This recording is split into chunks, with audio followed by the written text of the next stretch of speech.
Hello students, आज हम हरवंश राय बच्चन के काव्यांश तीसरे काव्यांश की व्याख्या करेंगे।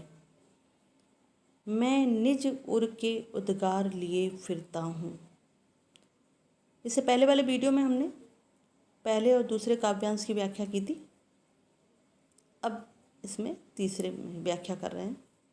मैं निज उर के उद्गार लिए फिरता हूँ, मैं निज उर के उपहार लिए फिरता हूँ। है यह अपूर्ण संसार न मुझको भाता, मैं स्वप्नों का संसार लिए फिरता हूँ। जैसे कि हमने पहले भी बताया था कि यहाँ पर हरवंश राय बच्चन जी ने अपने जीवन के बारे में खुलकर अपनी भावनाओं को व्यक्त किया है। तो यहाँ पर जो प्रसंग है वो इसका इस प्रकार होगा कि कभी अपने जीवन में जो घटित घटनाएं हैं उनको प्रकट कर रहा है। इन शब्दों के माध्यम में उकेर करके वो अपनी भावनाओं को व्यक्त करना चाहता है। कभी कह रहे हैं कि मैं निज उर, निज माने अपना होता है, उर माने हृदय, उद्गार माने भाव। तो यहाँ पर पहली पंक्ति का अर्थ है कि कवि कह रहे हैं कि मैं अपने हृदय के भावों को लिए फिर रहा हूँ, अर्थात भटक रहा हूँ, घूम रहा हूँ इस जीवन में। मैं निज उर के उपहार लिए फिरता हूँ, और मैं खुद के लिए प्रयोग किया। मैं ही अपने ही हृदय के उपहार माने सौगातों को लिए इधर उधर घूम रहा हूँ। कौन से सौगात? प्रेम रूपी सौगात, जो कि उन्हें किसी अपने ने उन्हें जो प्रेम दिया था, प्रिय ने, जहाँ से पहले उन्होंने प्रिय किसी ने प्रयोग किया था, उसको यहाँ पर उन्होंने प्रकट किया है कि मैं उस प्रेम को अपने हृदय में सौगात के रूप में लिए घूम रहा हूँ, फिर रहा हूँ। है ये अपूर्ण संसार न मुझको। कभी कहते हैं कि मुझे ये संसार अच्छा नहीं लगता। भाता माने अच्छा ना लगना, अपूर्ण माने अधूरा संसार। ये दुनिया अधूरी है, इसमें प्रेम नहीं है, ये प्रेम रहित है। इसलिए यहाँ पर कवि ने इस संसार को अपूर्ण माना, अधूरा माना, क्योंकि उन्होंने कहा कि इसमें प्रेम की बहुत कमी है। लेकिन मेरे पास बहुत प्रेम है और मुझे इसलिए ये संसार अच्छा नहीं लगता, अधूरा सा लगता है। मैं सपनों का संसार लिए फिरता हूँ।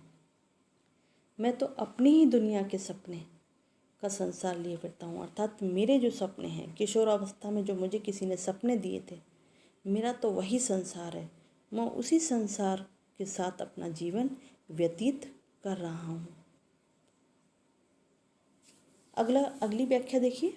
मैं जला हृदय में अग्नि दाह करता हूँ, सुख दुख दोनों में मग्न रहा करता हूँ। जग भव सागर तरने को नाव बनाए, मैं भव मौजों पर मस्त बहा करता हूँ।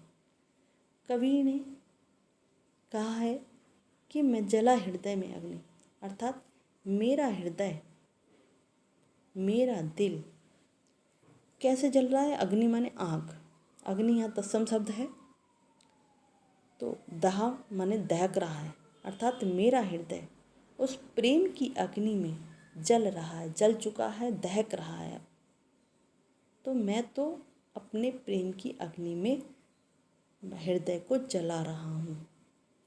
सुख दुख दोनों में मग्न रहा करता हूँ, इसलिए मैं एक योगी की तरह बन गया हूँ। इस संसार में मेरा हृदय उस प्रेम रूपी अग्नि में, उस प्रेम की विरह की अग्नि में इतना दहक चुका है, अर्थात जब आप किसी के प्रेम को पाते हैं और वो ना मिले तो उस विरह अवस्था में जलने के लिए उन्होंने खुद कहा है कि मैं उस विरह अवस्था रूपी अग्नि में इस तरह दहक रहा हूँ कि मेरे लिए सुख दुख दोनों मग्न रहा करना, अर्थात मुझको प्रभावित नहीं करते। मैं इनमें एक समान रहता हूँ। मैं इनसे मुझ पर कोई प्रभाव नहीं पड़ता, क्योंकि जिस प्रकार योगी लोग होते हैं, साधु लोग होते हैं, उन पर किसी भी मौसम का कोई प्रभाव नहीं पड़ता, उसी प्रकार ये सुख और दुख दोनों ही भावना है। सुख में सुखी हो जाते हैं लोग, दुख में बहुत दुखी होते हैं। लेकिन ये कह रहे हैं कि मेरे लिए सुख क्या है, दुख क्या है, मुझे नहीं पता।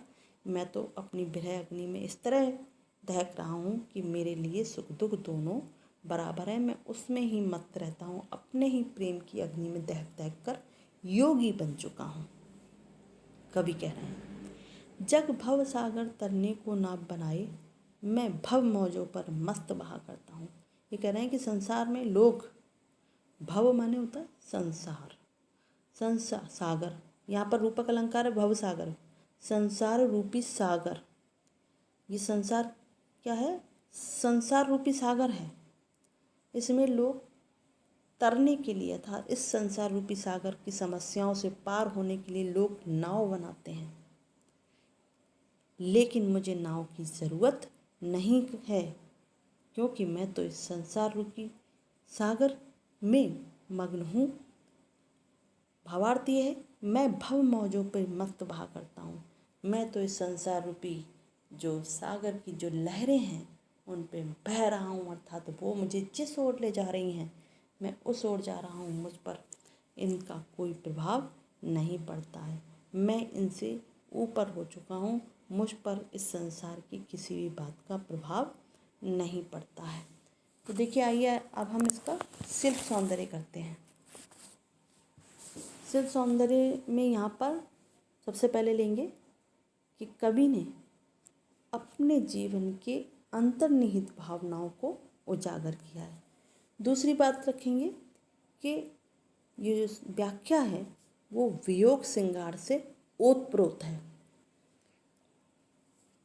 तीसरा, अभिव्यक्ति में बहुत ही सरलार्थकता का प्रयोग किया गया है और आत्मकथात्मक शैली है, तत्सम शब्दावली है, खड़ी बोली है, छंद मुक्तक छंद है, तुकांत शब्दों का प्रयोग हुआ है, लयात्मक है और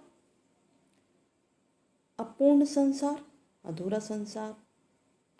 सुख दुख में द्वंद्व समास है। द्वंद्व समास में जैसे दो जो शब्द होते हैं दोनों ही महत्वपूर्ण होते हैं और दोनों के बीच में योजक चिन्ह होता है, वहाँ द्वंद्व समास होता है। तो यहाँ पर सुख और दुख जो है, अगर इसको विग्रह करेंगे तो हम और लगाएंगे सुख और दुख, तो यहाँ पर द्वंद्व समास है। भवसागर में रूपक अलंकार है और पूरा वियोग श्रृंगार से ओतप्रोत है। तो यहाँ पर जो शिल्प सौंदर्य है वो बड़ी ही आसानी से निकाला जा सकता है। आज के लिए इतना ही।